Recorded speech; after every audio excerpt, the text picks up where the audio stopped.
In today's video, I'm going to teach you how to change button styles in Bubble.io.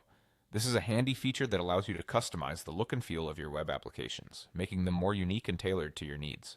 We're going to start by heading over to Bubble's website, so open up your preferred browser and type in bubble.io. Once you're on the home page, go ahead and click on the Login button.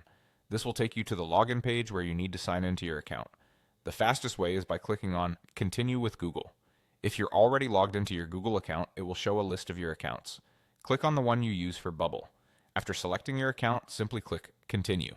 You're now logged into Bubble and you should see your list of projects. Next, you'll want to locate the project in which you want to change a button style. Click on your project to open it. Once inside, click on the Web Apps section to access the design interface. Now within the design editor, go ahead and click on the specific button you want to update.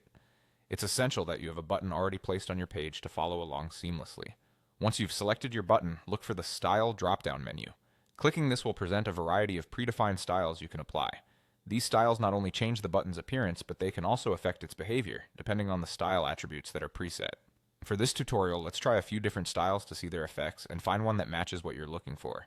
Start by choosing any style from the drop-down. You'll see the change immediately reflected on the canvas. It's good practice to experiment with different styles to fully understand their impact on your button's aesthetics. For example, you could try the Filled Dark Destructive style, which gives your button a bold and striking look, suitable for actions like deletion or cancellation prompts. Alternatively, the Filled Dark Primary style offers a more dominant and streamlined appearance, perfect for highlighting primary actions on your page. Remember that playing around with styles is an excellent way to familiarize yourself with what works best for your user interface. And there you have it.